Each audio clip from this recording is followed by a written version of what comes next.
Welcome to episode 260. I've waited 260 episodes to highlight what's happening right in my hometown, right on my campus at Indiana University, the football powerhouse of college football, nationally and probably the world. But we're no longer just a football powerhouse at IU. No, no, no, no. IU is an online learning dynamo. And we're going to hear from three people who will talk about how it became such a dynamo. You know, there's new reports, online education at IU, a collaborative model, moving forward 2.0 for IU. We'll hear about that in a little bit. But first, we have to hear from Chris Foley and his colleagues. Chris Foley is Associate Vice President and Director of Online Education for IU.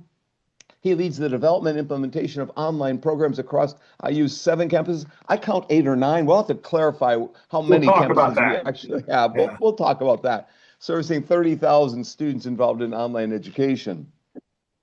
He's here in Bloomington, Indiana. He's joined by his colleagues Mark Baer, who became part of IU online team in May 2024 as interim assistant vice president for online academic affairs, and then transitioned to assistant vice president for online academic programs in October this past fall. He's up in IU Northwest in Gary, where they've gotten 6 inches of snow today, and he's going to tell us all about it and show us some pictures probably. And Whitnie Powell, who's in the middle of this state. She's appointed Assistant Vice President of Enrollment Management and Student Services in November 2023, after 3 years as Director of Enrollment Management and Student Services. I noticed that Whitnie has her master's at the University of Indianapolis. My daughter does too. It's a great campus up there in Indy. Wonderful. What's your master's in? Management. So my Management. undergrad was in psychology, master's in management, and pursuing PhD in higher education leadership currently. At U of Indy or here in No, Bloomington? at Indiana State. Okay, great, great. So we were in red, as you notice here. None of us have our Big Ten championship shirts on or sweatshirts. I've got a coffee mug I should bring in here, but we're proud of our fabulous team this year, undefeated, the first undefeated team since Yale in 1894. Almost slipped up there. I do notice next year we have Ohio State and Michigan back to back, but we have Ohio State at home finally, so give them some home cooking. Anyways, we're going to be talking about not just IU, but nationally trends that are going on so people can make sense of it. We've had previous shows where we highlighted Harvard and MIT and Stanford, which Chris ran, and we had a show on what's going on at Arizona State, which Punya ran, a couple of them on Arizona State. We'll have one coming up on the K-12 space and online learning and talk to Julie Young, who is a good friend of mine. She was the former president and CEO of and the founder of Florida Virtual Schools. So they have a new book on online education at the K-12 level, but this episode will be on the higher ed space. So Chris, could you fill in some of the gaps in your transition, how you ended up in this position, taking the place of my good friend and colleague, Barbara Bickelmeyer, who is now at the University of Kansas with Young. Oh, my colleagues here, Chris Steedy from Boston, and Punya Mishra from Arizona State, and Young Zhao from the University of Kansas. They're with us and going to ask questions after I ask a couple. Chris, you want to fill in a little bit of the gaps? Before you show your slides, let's have each one of you talk. I know you're going to show a bit of data, but let's just hear from every one of you. Sure, I'll start off.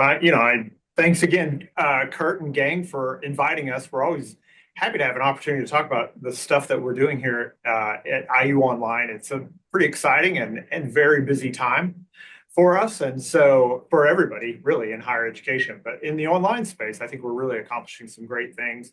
And it's just an added perk that we're the champions in the football field. But I feel like we've been champions in the online space with good company at other institutions for several years now. And it's really due to not just myself, but to our predecessors, but also to my colleagues who are here, my colleagues that are not here, and my colleagues that are in the faculty classrooms and in the student services units across the entire university. I can talk, my background is, it's really interesting. When I started working, the thing called online education really didn't exist very much. So it wasn't really a career path. And so I actually started enrollment management, started as actually a file clerk at Indiana University as I completed my master's degree. And worked in admissions at Bloomington for about 10 years, and then moved into, became the director of admissions at our Indianapolis campus. At the time, it was called IUPUI, and now it's just IUI. And then about almost 10 years, a little over 10 years ago, Barb Bickelmeyer, who had just started IU Online, I think they started it back in 2011, 2012. Though our programs, as you know, Kurt, because you're in one of them, many of our programs pre-exist that. But in 2011, 2012, our university decided to have a coordinated effort. And I'll talk a little bit about what that looks like. And Barb and then Vice President John Applegate and then President McRobbie kind of got together, and we had some external work. Our dean from the Luddy School for informatics at the time kind of did an internal report and helped us design what we come to know as kind of a collaborative and embedded approach to online education. And we can talk a little bit about that. And that has grown, and I should certainly say evolved, because a lot of things have happened since 2011 and 2012. And I was lucky to join the group in 2015. And so it's been a fantastic effort since that time. And I'll hand it over to Whitnie to say a little bit about her path. Before Whitnie jumps in there, I'm reminded of a report that came out 2 days ago, U.S. News and World Report, which had the IU School of Education Instructional Technology Program #1 in the country. Just saying, for the second, we were #1 4 years ago. Also, our business school ranked very highly, the Kelley School of Business, and various programs there. But Punya, I gotta admit, I gotta include you on this, because Arizona State tied with us on that #1 ranking. So congrats to Punya on that. Arizona State. I will take all the credit, Yeah. the credit for everything that happens at ASU. Totally. I'm sure your name's in the fine print several times. No, we are a massive institution. So, there's always something at Arizona State going on. So, I have to visit. Chris is going to visit you. I need to visit too. Also, our music school experimented a bit with some online master's degrees. But that School of Education in 1999 or 2000 probably had the first master's degree online. Mm-hmm. The first course was on grief in the family context or something like that. I had a colleague over teaching that course. It was very popular. So there are very pockets of these things. I taught a blended course in 93 and the first fully online one in 97, educational psychology.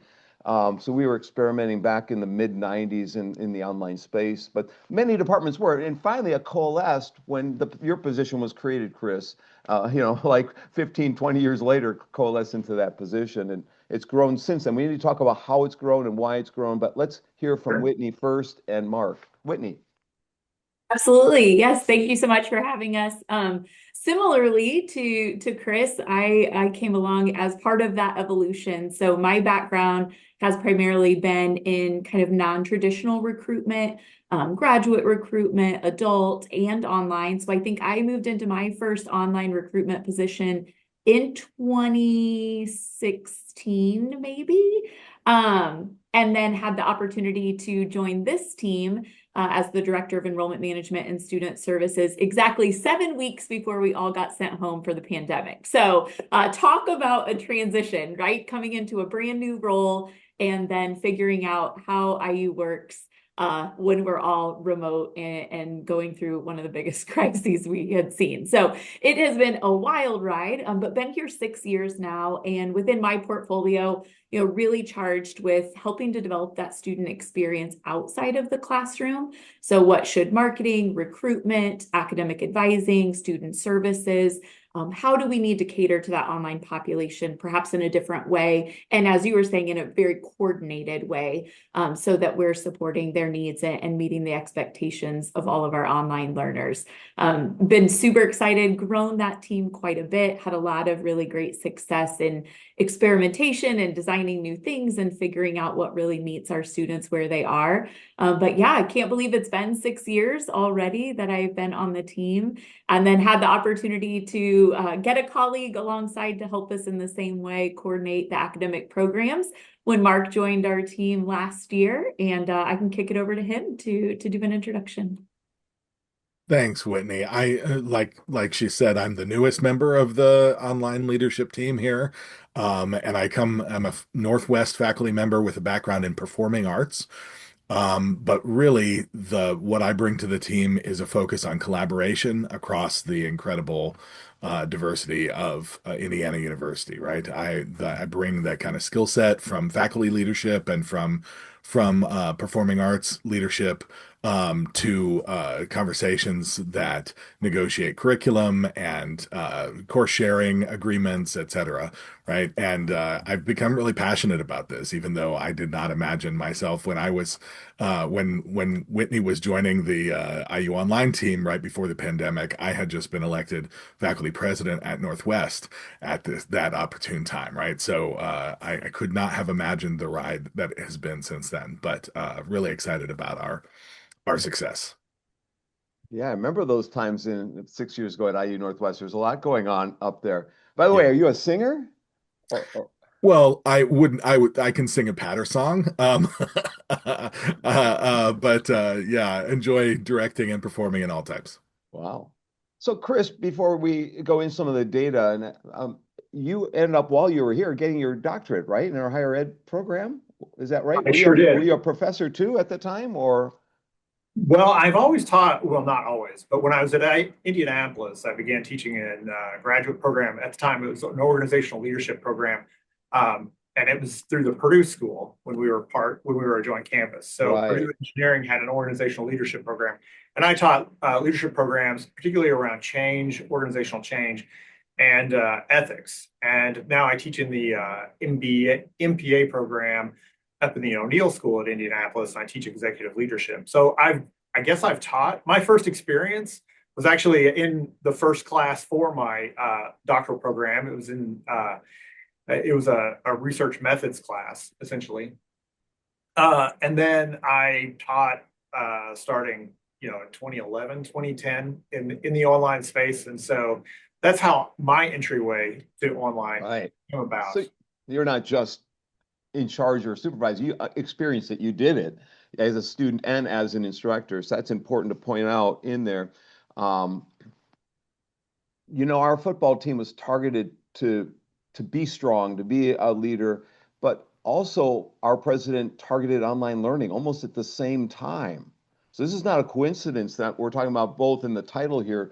Pam Whitten actually wanted and set a goal for online learning on this campus. And one of my advisees got her PhD, her name is Ziheng Zhao, and she's at IU East, also working in Bloomington both, and she got her master's this past year in addition to her PhD. She's a really golden kind of person, but she talked about the goal for online learning in terms of, the growth and the targeted areas. And she said they're ramping up, the instructional designers are just ramping up many, many, many courses getting ready for this. So there's a plan in place in effect. So we'll talk about the two plans that are linked in the blog post for this week. But before we do that, Chris, you want to show a little bit of the data and growth and talk about the planned enrollments or the structure that went behind this. What is it, 12% growth a year or something like that?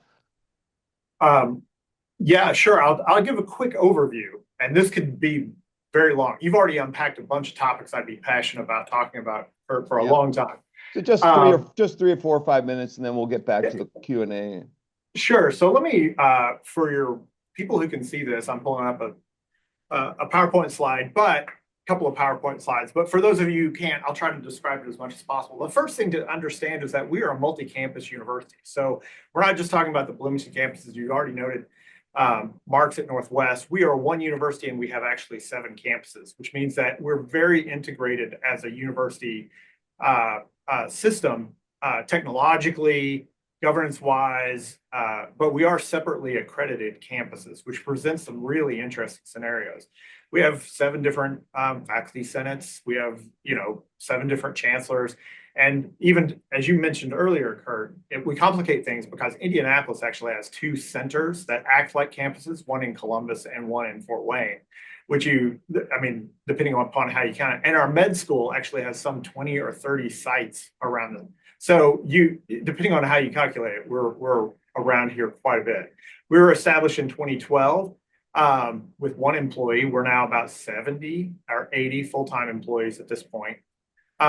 We have a single IU degree, and we have 200 plus, and I'll give the actual number for fall. But we do something called collaboration, which means that we don't allow, the university decided early on, we are not going to compete with each other. That's just too costly, and we have a lot of expertise across the board. So when we can and when we want to, instead of creating, say, 7 versions of a bachelor's in business, we create one collaborative one that everybody kind of can participate in.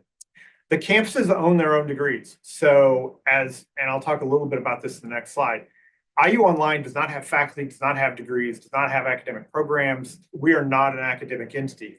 Mark is an academic and a tenured faculty member. He works with faculty to bring them together and coordinate it, but the ownership of these degrees are through the campuses themselves. And then we also go beyond that to think a little bit about online education that's not in online programs. So how are hybrid programs impacted by online education? How are on-campus programs? And I think that line was never as clear as everybody wanted it to be. And it is clearly, that's kind of an oxymoron, but it is clearly blurry at this point in time. So as far as what IU Online's role at Indiana University, I got a little cut off, sorry. We really do 4 things. And if we were what kind of a model we're an internal OPM. We're an internal online program management. So instead of hiring an external entity, we decided to create our own to help facilitate the growth of programs across the university. And so we really focus on 4 things: academic program development. That's where Mark, that would include working with our IT group at IU for instructional design, but it really works to bring faculty together to help support them in creating these collaborative degrees, consult with them in developing single campus degrees, helping them assess their programs. We do program reviews, which state law is a whole nother element that is changing in Indiana. And so we actually we've been very proactive in being prepared for that through that area. Marketing and recruitment, that would be, and seamless student services, that's Whitnie. So marketing, we work with UCM, our University Communications Marketing, to have a single brand so that we're not competing with each other, to be cost effective and take advantage of opportunities, and to bring the students in and serve them. Our students are different in the way they interact with higher education.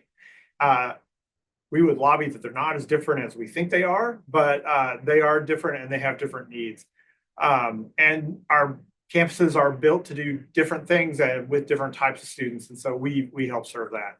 And then, of course, there's the efforts to do compliance, not just with federal law, but also with state law, with accreditation entities and things along those lines. We spend a fair amount of time taking care of that across the entire university and these 7 campuses.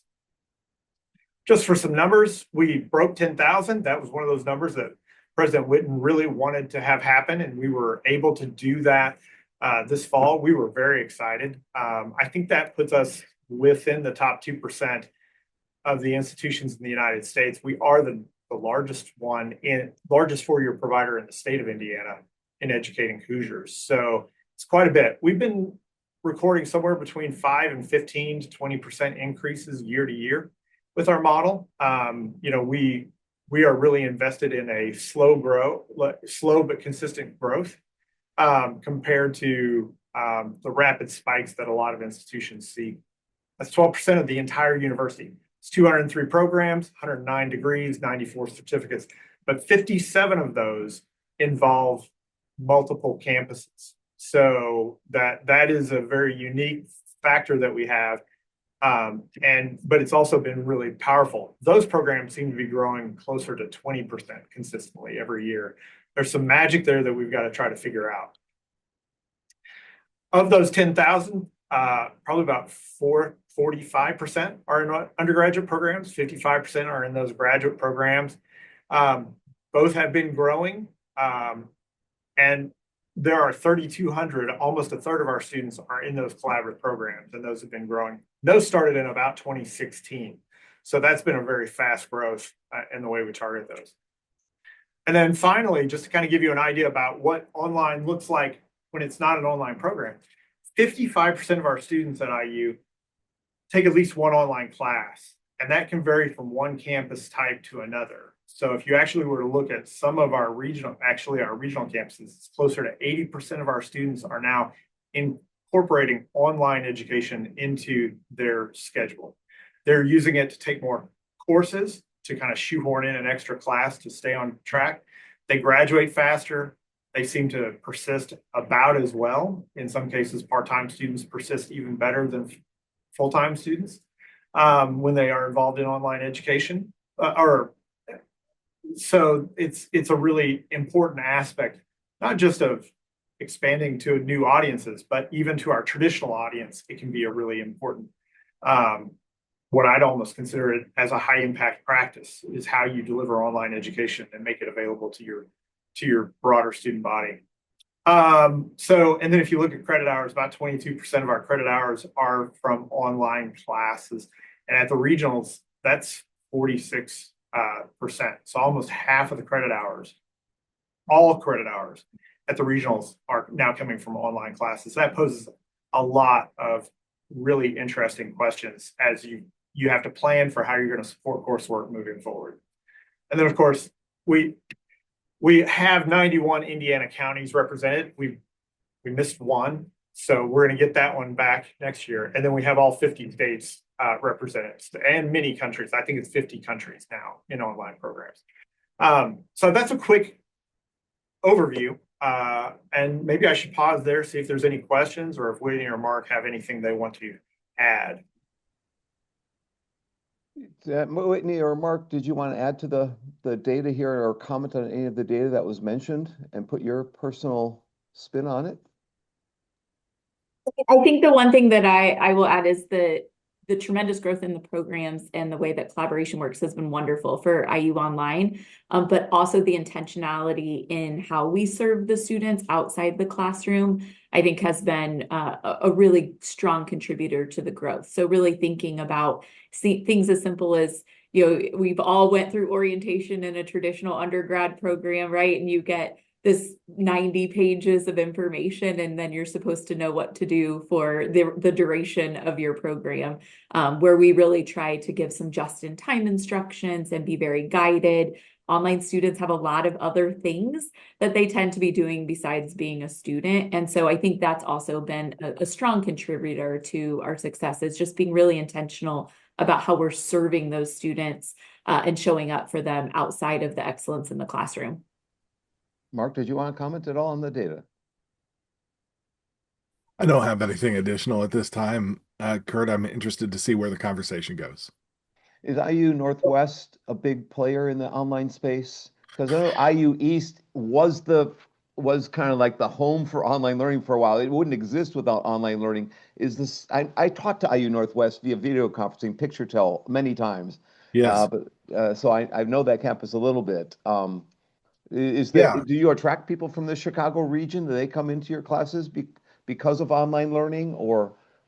I think they do. I think that Northwest has been kind of the second among the regionals in terms of credit hours offered online for a long time, and now the entire the 5 regional campus system has really woken up and embraced online education as an important part of their offerings, right? And it's not just about the online programs and the collaborative programs that they participate in, but it's also about, as Chris said, a high impact practice for persistence and completion for students who are trying to work and develop their careers during as they go.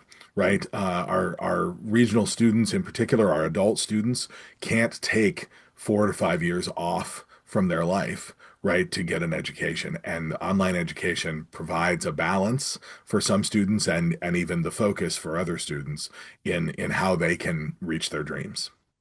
Yeah, I've taught video conferencing to IU Southeast, to IU Northwest, to IU East, over in Richmond, to Kokomo, mostly to IUPUI, now Indiana University, Indianapolis. Indiana has always tried to provide services throughout the state with the iHats network for a long time, with Picture Tell Technologies for a long time. And this is just the evolution in some ways of that into this online space. But there's always been a network, there's always been a goal at the K-12 space too, to get into the schools. AT&T funded provide a lot of money to provide the systems to do that. And I've taught to Lebanon schools, to Turkey Run, to other places in this state through the video conferencing network back in the day. Now it's more seamless in some ways. It's less seamless in some ways, actually, to be honest with you. We can talk later about that. But the 55% of all IU students taking at least one course online, we used to smile when we said 10% were 20, also over half take at least one course online. That caught my attention right away. And Kurt, if I could yeah. kind of build on that, and really, I should say leadership really matters in this space. And I think, colleague, Punya at Arizona State probably could talk about this for a long time. But, the alignment, just to talk about, President Whitnie, she had a goal for us and she had a goal for the football team. And the overlap here is there is overlap. 10 of those students that were on the football team are in online programs. Talk about the need for flexibility when you're in trying to build that sort of a program. 80 of the others were in at least one online class. So I think there's 100 players on the team. So that's 90% of the team were involved in online education. That's not because it's easier. It's not because it's because it's adaptable to what they need to do in order to incorporate it into their vision for what they want, which was a national championship. But neither the championship nor IU Online would have occurred to the levels that they're in now if we didn't have leadership endorsement and leadership support and leadership vision. And I think that's a very common thing across many of the successful online programs, that the value of the president and their endorsement and support for online education. I mean, when I first taught online, Foley Online 97, I had music majors and football, the people on the football team in my classes, because they didn't have much time in their schedule. So they took EdPsych online with me the first go rounds that we had. And now I have 3 baseball players in my classes who we'll have them on the show after they finish my class. I won't have them on the show until so after they get grades, we'll put them on in May or June. We'll have a session with them. So before we open this up to Punya, Young, and Chris, and I need to see who wants to ask a question first. Just to get on the record here, IU runs a conference for the online space that's regional in nature, or we had in the past. Is there plans to hold that in the future? Do you want to put a little advertisement in here to attract people who are listening to maybe think about that? Yeah, thanks, Kurt. We do. We are planning to have a summit April 8th. So we will be sending out invitations fairly soon, but we are always interested in seeing if we can accommodate people from outside. So please, if you're interested, let me know. But it will be held on April 8th in Indianapolis at our IU campus.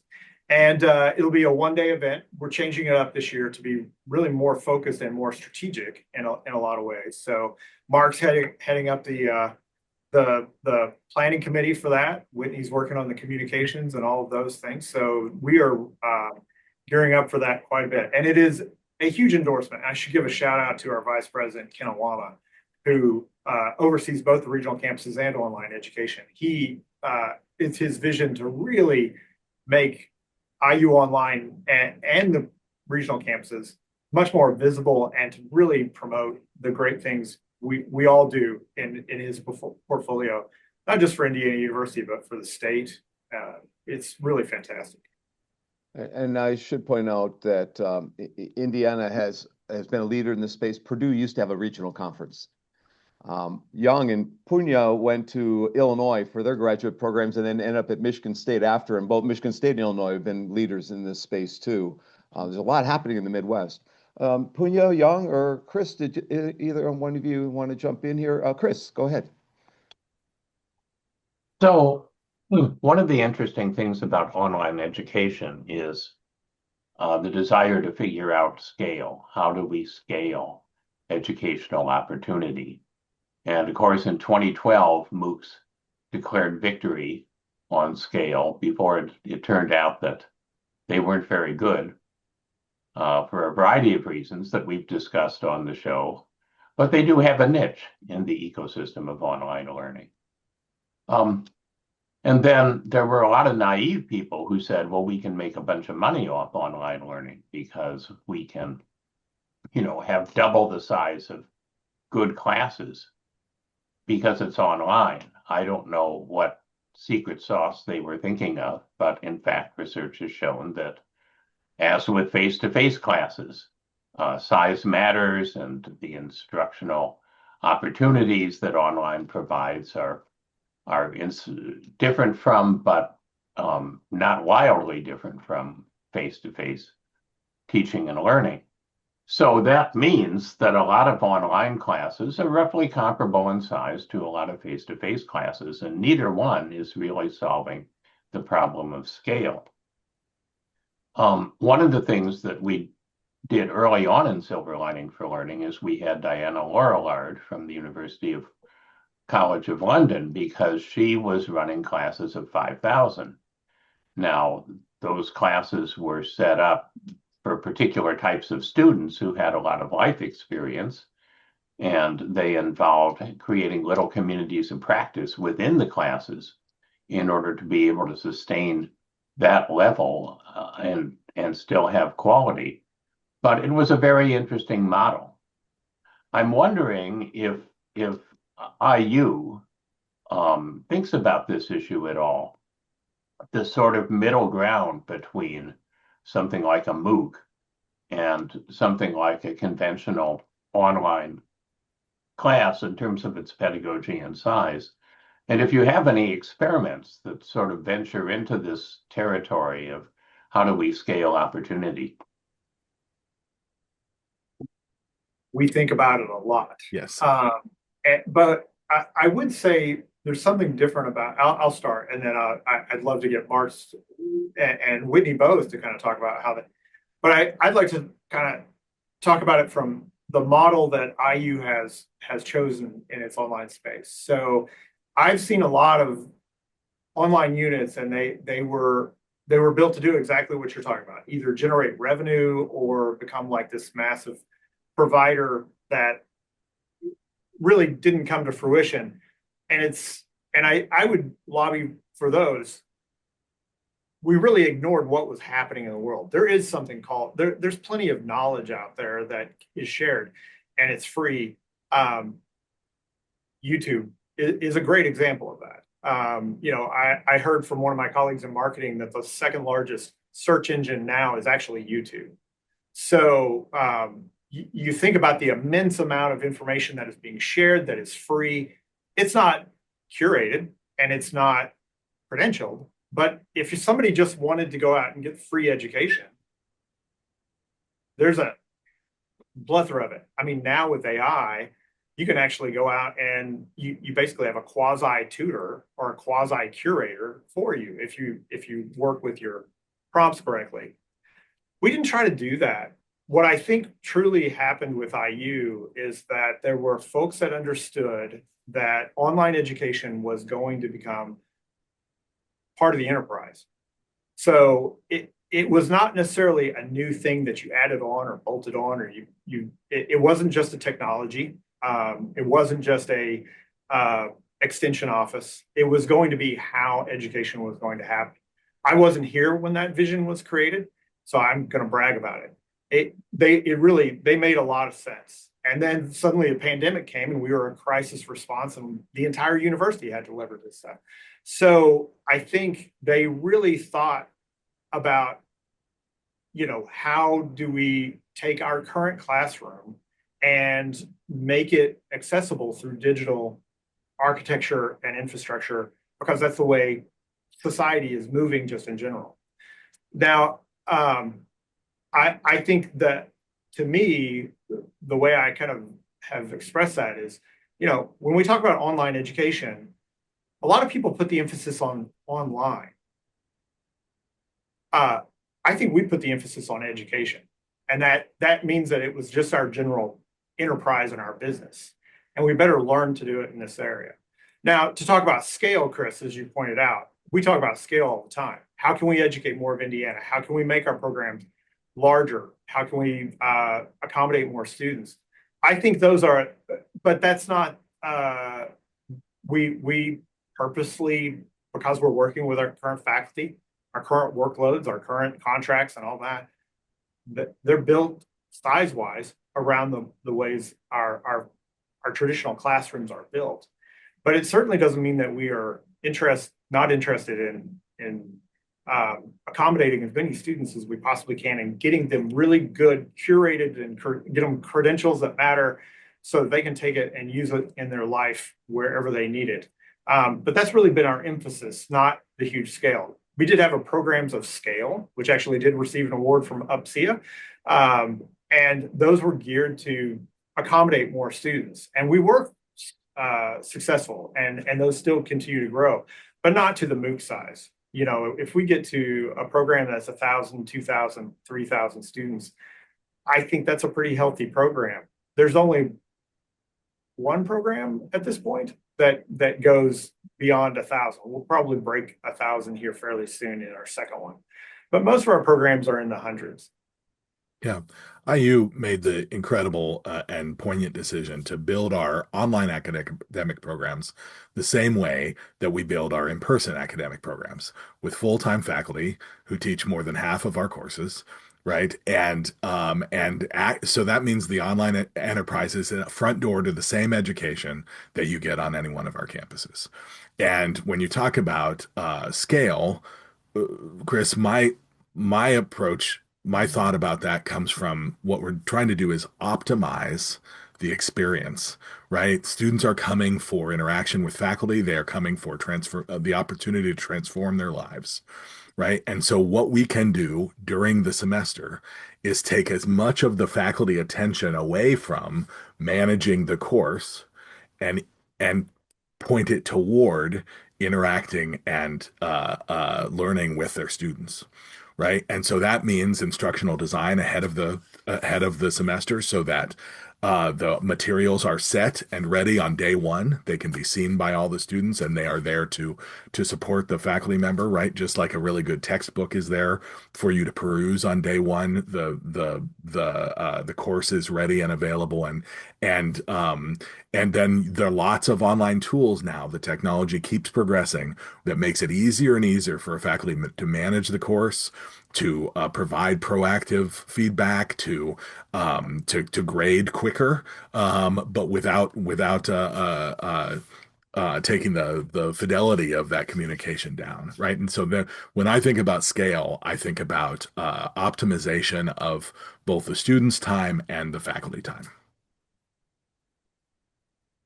Whitnie, do you want to talk a little bit about especially how we're trying to reach more students? Yeah, well, I was just to say, and I know, Chris, I saw you have a follow-up as well, but I think one of the other things that we've done to address scale is typically we think about the fall semester, right? Students start fall semester, maybe spring semester, and that's it. And so one of the really intentional pivots that we made was to invest in having 8-week entry opportunities. So not that all of the courses are in 8 weeks, but the ability for a student to start every 8 weeks, and that we would have enough robust offering that made it viable for them to be able to do that. And so that has certainly impacted scale, because in the online world, very different than the traditional recruitment world, if a student contacts us and we tell them, yep, you can start in 16 weeks or longer, most likely they're gonna leave us and go to a different institution, because that's not a viable response to them. And so that's something that we've also done to impact scale and overall grow enrollment and capacity for students to be able to come in. And then really looking at our recruitment efforts, right? Recruiting nationally as well as within the state of Indiana, so that we're providing that opportunity to as many interested students as possible. Well, thanks. I have just a quick. I was also going to point out there's the non-credit world that we also are dabbling in. We have a platform called IU Expand for non-credit coursework, which is kind of more MOOC-like.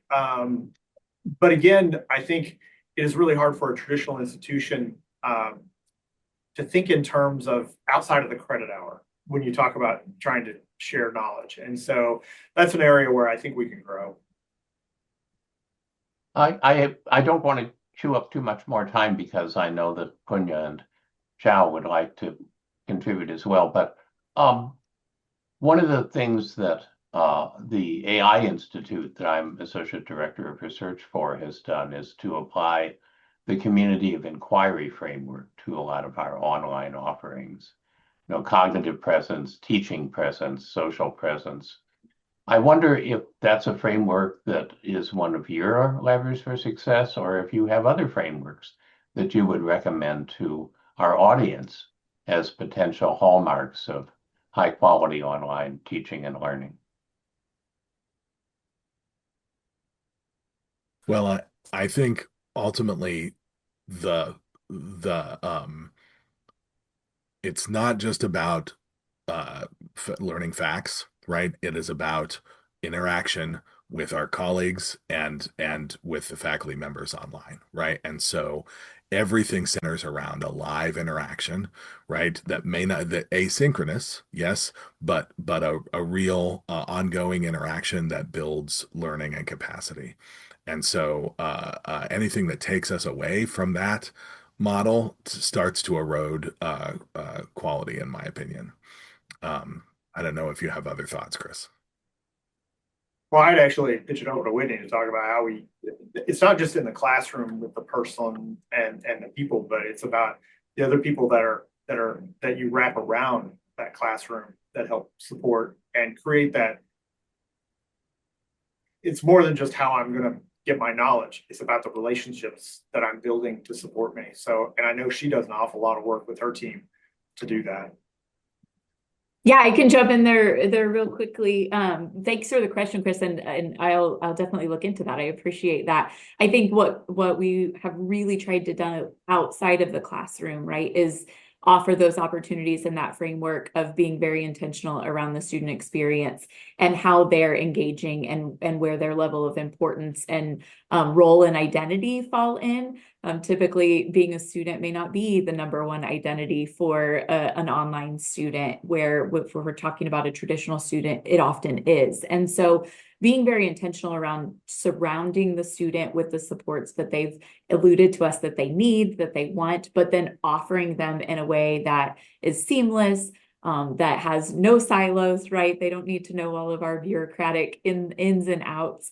They just simply need to be able to access what they want to access to help guide them through. And so I think that seamless approach external to the classroom and really making sure that online education is more than just a modality for education, but it's truly a full experience has led into a lot of how we've built what we've built within IU Online. All right.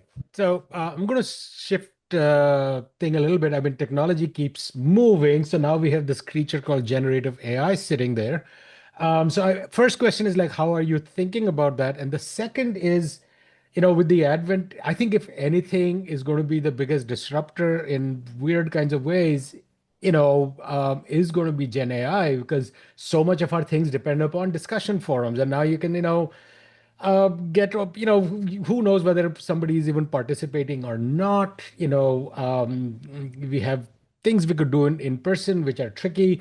Now you have these agentic browsers where you can just go and point it to your class and it's going to, complete all the assignments and respond. I mean, so that's, so there's both the positive and the negative. So I'm just curious about how you are thinking about it. And finally, one aspect that I had never really thought about, but I was reading this article in the Chronicle about the University of California community college system where they are getting tons and tons of quote unquote fake students who join and for a certain amount of time and just complete enough so that they can game the federal loan system or something like that. And reading that, I was like, if this is bad right now, AI is going to make that even worse because it's going to be because you could now filter them based on the garbage that they would post, and you'd be like, okay, this is not a real person. It's going to get even harder to figure out, and there are people who are willing to game the system in different kinds of ways. So I'm just curious about so I guess like three dimensions. One is like how you're thinking about this thing. What are sort of the things that you're thinking about in positive ways, but also some of the risks, which to me in the online space become much more salient than let's say in in-person classes and so on, right? And so I'm just curious about how you are thinking about that.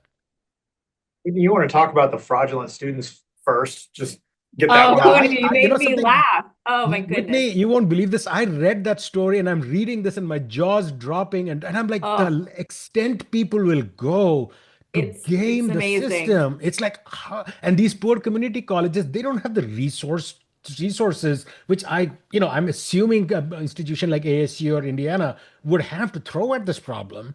Yep. It's yeah, so I'm just super Oh. curious about that. Yeah, so there's always been the handful, but we have certainly seen an uptick since about early June. And so this has been an Okay. enterprise-wide problem that we've been trying to solve for across not only online education, though to your point, it is certainly more prominent in online education because you don't have to walk through a doorway, right, and show up to class. So it does make it a little bit easier. And so we've been through some iterations, enterprise-wide, of trying to think about how to solve this problem.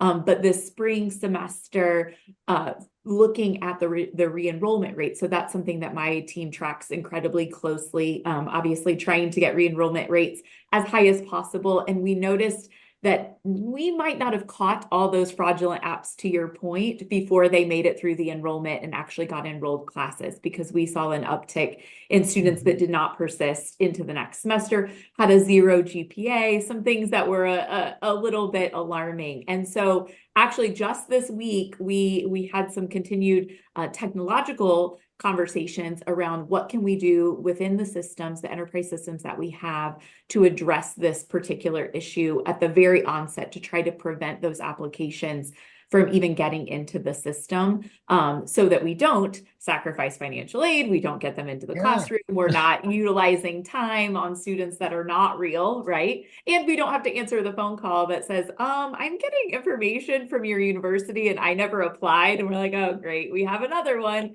Oh, And wow. so we are going to be instituting a solution as a pilot project across IU Online, starting a week from Monday. That's part of our application system that we're really optimistic will help cut down on that fraud. So it's a very similar process to going through like ID Me, where you're actually validating your identity, which seems crazy, but we have some colleagues that have had some really good success with it, and so we're going to pilot that and hopefully demonstrate that's a good use case to roll out to the rest of the university. But yes, we have also been battling the fraudulent apps, and I agree with you. It's amazing the links people will go I to. know.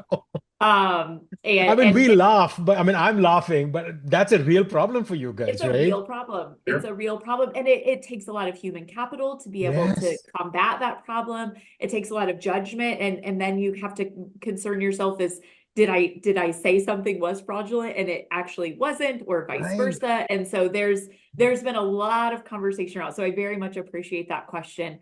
And then I'll just throw in one thing about AI, and then I'll turn it over. I think AI is something that we are all very invested in multiple ways. One, figuring out how are we leveraging it in our business practices? How are we leveraging it to find efficiencies across our unit? Where are areas that academic advising is a big topic right now? Where are areas that agent AI can help us in the academic advising space with answering some general questions, with helping with degree mapping, things that free up, just like we were talking about instructional design in the classroom. How do we free up some of those student services professionals to spend more time dedicated with their students in other ways? So I think we're invested in exploring it. And I think, at least, I don't want to speak for my colleagues, but I think we are also of camp. Let's figure out how we embed this in an education and teach our students how to use it effectively versus kind of blocking it out of the educational experience and then putting people out into, the market after they graduate, being just unfamiliar as they could be with how they can leverage this and use it in really positive ways. So certainly a challenge, but I think it's a challenge we're excited to embrace. And I'll let my colleagues talk about some of the in-classroom things that they're experiencing as well. So on the sake of time, I know Young wants to jump in with a question at some point, but Chris or Mark, do you have something to add to this? And then we'll go to Young. I'll jump in real quick. What I'm really hoping is that we can get over the fear of AI and realize that it is just going to be a workplace. It's going to be a tool or a skill that's required, both in our own business, like Whitney's saying, what we teach students. And that I also think, at least what I'm saying is, I get the fear that it's either going to be a place for cheating or a place to replace instructors. And I won't lie. I mean, I've used it for some of my writing projects to try to get feedback. And I think it's better at giving me feedback than some of my colleagues or when I did workshops for creative writing. Like I think it gives me better feedback and gives me better options. But it won't tell me, it won't tell me what I don't ask it. So, unless I'm really clever, I think one of the roles of an instructor is to say, that's really great thinking, but have you thought about this, or have you, that I didn't even think to put into a prompt or in a question. It won't tell me it gives me bad answers. And I don't think that's going to go away anytime soon. I asked it for 6 examples, probably 5 of them didn't exist. Now I could go find stuff based upon what it was doing, but the hallucinations are problematic. So I think it's a tool we've got to teach people how to use. A lot of computer scientist students with bachelor's degrees didn't get jobs last year. It wasn't because there weren't necessarily jobs. It's because we didn't teach them how to use AI so that they were better first-time employees. Because guess what? Their employers wanted them to use it because that was a proficiency tool. So I think there's just a lot of that stuff that we really have to adapt as AI as something that is here to stay, and really redefine who we are and what we do. Because it's like saying that a mathematician was going to disappear when we invented the calculator. I don't think mathematicians disappeared. Young, you want to jump in here? Well, thank you. So I'm going to follow up on Punya's question about really AI, because the COVID really turned online learning into accepted learning, even to replace face-to-face. You look at today, well, it's getting cold. Our school is going to do online. Remember that? So in that sense, it's dramatic and it changed that. And also, we also learned that learning has to be social, has to be connected. So that's why, kids still have to come to campus to drink, make friends, whatever they do. They still have to. That culture is matters. But now I think when Punya brought in the AI situation, I was just wondering about from a practical perspective, because now we have really a big problem with diplomas. Too many people have college degrees. Too many people have master's degrees, and I think too many people have too many PhD degrees. The inflation of credentials does exist.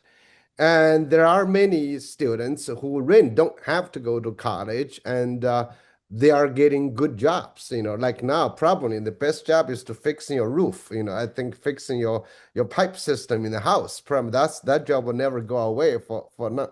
So I was just wondering, this is just some hypothetical situation for all of you to think about. This is that whether online or face-to-face, how AI, in essence, most of the courses delivered online, like Punya was kind of, you didn't say this, but practically students could just give you the answers using AI. And most teachers probably can score the answer, the homework with AI. They probably can solve all their problem without anybody learning anything in that sense. And so I was just wondering, are you guys talking about the future? Because, we have to deal with that. Everybody has to deal with, are we teaching students meaningful things? And if students can learn online, can interact online, and how, not online, with AI, how does that happen? So I was just wondering, what's your current discussion? We got only like 3 or 4 minutes. So I would love to hear, what have you been thinking about? Well, this is obviously a university-wide faculty and all hands on deck challenge, right? Because the fact is that AI is an incredible tool for an educated, ethical person. And it can be, but it is a major threat to our traditional modes of assessment of learning, right? It means the death of the objective test, right? Or even some more advanced methods of assessment, right? And so what we have to rebuild as a faculty, right, as a university, is how do we assess learning, right? How do we convince students that learning is in their best interest, right? How do we engage them in the process of learning and get them hungry for it, like we all were when, and like we all are probably on a daily basis. It's one of the reasons I love my job, is because I'm constantly learning, right? And how do we then be sure that when we assign a grade or when we give a credential, that we are awarding learning and not simply completion of a task, because completing tasks is going to become easier and easier as we move forward. I think if I could just use a quick metaphor, is that I think we face the same thing with AI that we kind of face when the availability of mass media through either social media or through video channels like YouTube or things like that came on board. And that quickly confused what authoritative good source of information was compared to just what was available and entertaining to watch. And so I think, and I don't think we did a good job with social media. It's not just about the news or politics. It's about everything. Like, how do we find out what's real and what's not, and what is meaningful about how this goes? And my hope is that we will have a better, and not just IU Online, but that universities will learn to talk about themselves so that they can work alongside AI and not just ignore it, so that they can become a positive voice in how to responsibly use it. But I'm also thinking it goes beyond universities as a whole, that we have to realize that if we don't kind of keep this genie contained to a certain extent, or at least learn what is important about it, this genie is going to get out of control and become a form of manipulation, just as we've seen over the past 15 years with social media. Whitnie, do you have a comment there? Oh my goodness, my button. You think we would all know how to use Zoom by now.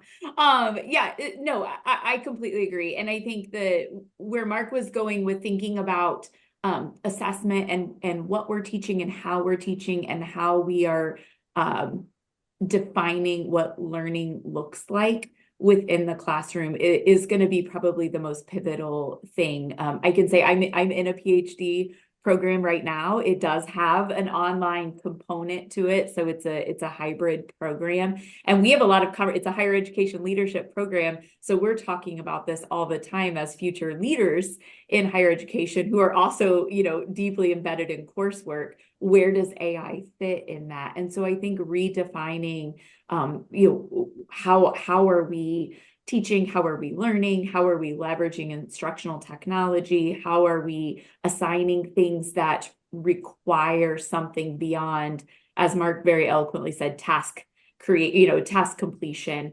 that it really does become more difficult to only use AI, but it encourages the use of AI responsibly, because I do think we're doing a disservice to just pretend like it doesn't exist either, when it is so embedded in our marketplace and future work of our students. So we're about out of time here. Does anyone have a final comment? And then I'll do a wrap up and Chris will introduce the next show. Any final comment or question or anything from anyone? Thank you. We should have a long conversation about that. This is, but I had one last comment. How did you guys drop Purdue University of IUPUI? But don't answer that. And anyway, that's a different question. I'm pleading the fifth on that one. Yeah. That was not an IU online decision, but I think it was one that involved the city, the state, both institutions. Those are called border wars and they're territorial wars, but we can talk about that another time. I just want to make a little plug for the 8-week course, Whitney. Thank you for making that comment. In the fall, for all those listening and watching, I will teach an 8-week course, the first 8 weeks of the fall semester, R546 on instructional strategies. You want to learn about critical thinking, creative thinking, cooperative learning, motivation, tech integration, AI pedagogy. It'll be there. And you'll have optional 8 weeks of synchronous. You can come, it'll be recorded. You don't have to come. And anyone in the world can sit in. I don't listen to this, Chris. Anyone can sit in any of my online courses from anywhere in the world, anytime. You're all welcome to do so. So yeah, just write to me. cjbonk@iu.edu, and I will let you in. It's a little secret. Okay, Chris, I thank you all. Thank you, Chris, for coming. Thank you, Whitney. Thank you, Mark, for this wonderful show on AI and online education at IU. And again, we're no longer just a football powerhouse. We're an online learning dynamo. It's been a great show. Thank you. We'll bring you back. Chris, you want to introduce the next show? Yes, and thank you for coming today and sharing the exciting things that are happening with online learning. One of the things we're seeing with artificial intelligence and also with data science is the importance of having the data systems that we use be interoperable. And the long battle to have different kinds of standards, to have different kinds of translation programs, to develop multimodal data streams that things like machine learning can find insights in is very much at the front of many people's minds. One Ed Tech is a nonprofit that is right in the middle of all of this, looking at ways, particularly for higher education, to make data systems interoperable so that we can truly personalize and so we can get deep insights about students. They will be on next week, and we look forward to our discussion with them.